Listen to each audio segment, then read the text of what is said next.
Saya masih bersama Kapitra Ampera, tim advokasi GNPF MUI, dan kita tadi ngobrol soal penangkapan 5 orang terkait aksi 313. Pak Kapitra bertanya tadi ke kepolisian apa alasan kepolisian menangkap ke-5 orang ini. Untuk mengetahui jawabannya, kita tanya kepada Kabid Humas Polda Metro Jaya, Pak Argo, Kombes Argo Yono. Pak Argo dengan Riko, selamat sore. Selamat sore, Mas Riko. Pak Argo, ke-5 orang ini ditangkap, Anda mengatakan tidak terkait dengan 313. Jadi intinya begini Mas Riko ya.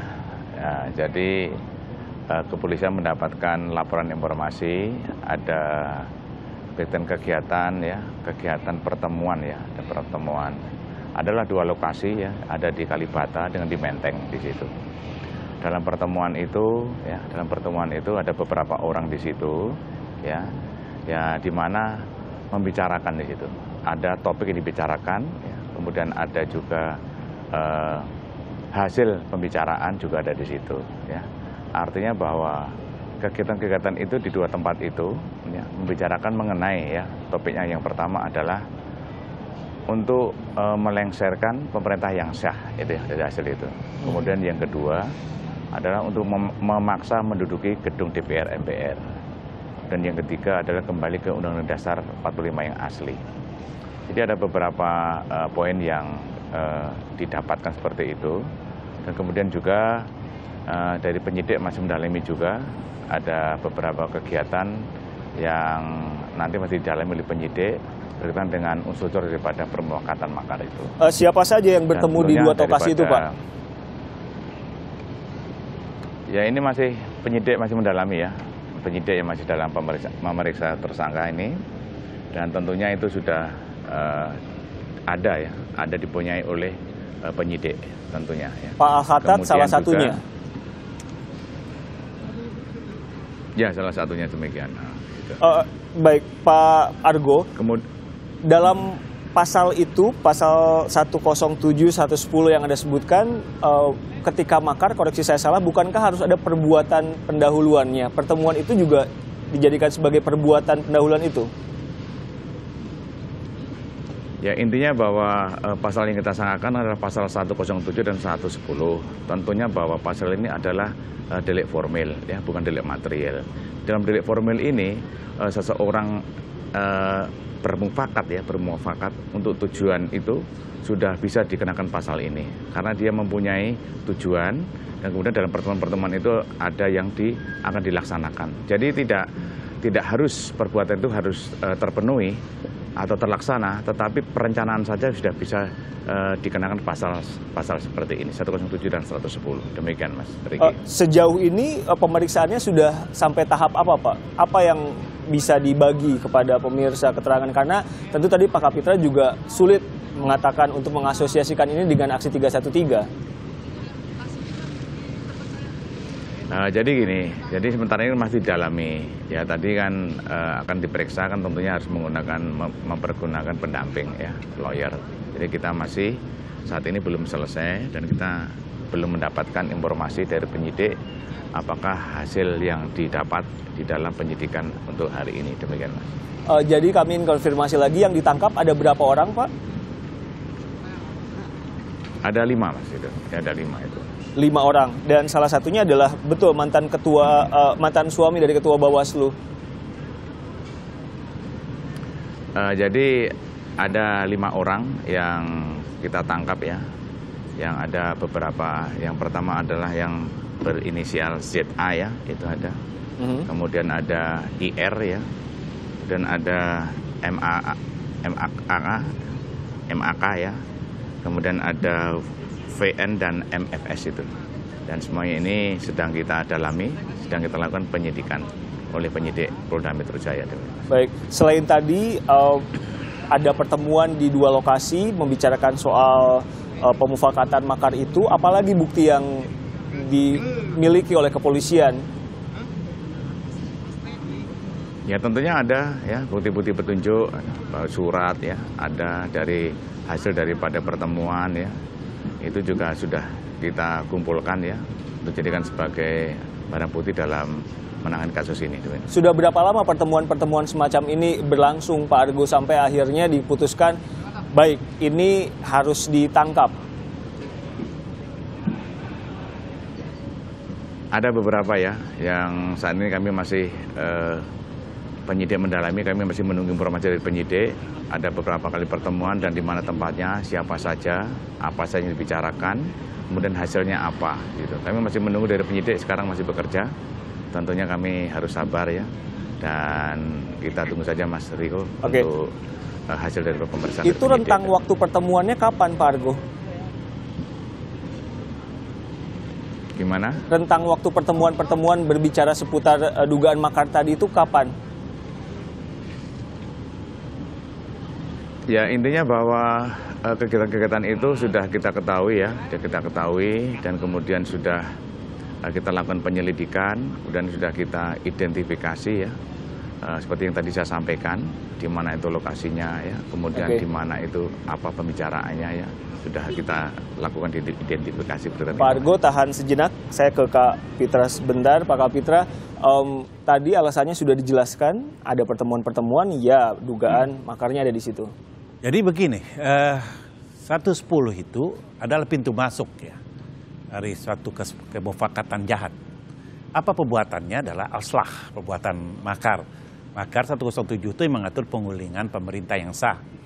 Itu harus dibuktikan niatnya. Apakah niatnya bisa dibuktikan sehingga maka pasal ini bisa diberlakukan. Saya ingin berpesan pada sahabat-sahabat di kepolisian, tolong dibuka sejelas-jelasnya ke masyarakat supaya tidak ada opini yang menyesatkan. Artinya pasti ada persiapan yang mempunyai bukti ya, bahwa ada niat yang dapat dibuktikan bahwa pasal itu dipenuhi. Itu pertama. Kedua, ini masih perception ya, masih praduga. Tentu dia in nonsense ya, praduga tidak bersalah tentu menjadi stressing ya untuk polisi melakukan suatu tindakan penyidikan. Undang-undang memberikan kewenangan kepada polisian untuk menyidik, tetapi polisi juga jangan memberikan hak-hak tersangka atau terperiksa. Hak-hak terperiksa, karena terperiksa juga pertama harus didampingi. Memang sejauh ini Anda melihat ada hak yang diabaikan? Tadi sudah mulai ada pemeriksaan awal ya. Pemeriksaan awal itu karena orang sudah ditangkap harus didampingi ya oleh penasihat hukum. Karena nanti semua hasil pemeriksaan itu bisa cacat hukum dan bisa dinyatakan batal demi hukum. Dan itu dari awal polisi harus memberikan hak tersangka atau hak terperiksa ini untuk bisa didampingi. Sehingga apa? Sehingga ada transparansi ya, sehingga ada akuntabilitas ya. Sejauh ini ada nggak transparansi itu menurut Anda? Nah kan ini masih didalami ya, makanya tadi sudah mulai diperiksa. Saya mau berpesan supaya didampingi, diberikan tim advokat masuk ke dalam ya. Kita tanya dulu ke Pak Argo. Pak Argo, perkembangan terbarunya apa? Sudah jadi tersangka atau masih apa kapasitasnya ini yang 5 orang ditangkap tadi? Ya, namanya sudah ditangkap berarti sudah menjadi tersangka karena ada 2 alat bukti yang cukup ya, demikian. Dan kita juga apa yang telah disampaikan Mas Kapitra sama kita tawarkan siapa sebagai pendamping, sebagai lawyernya.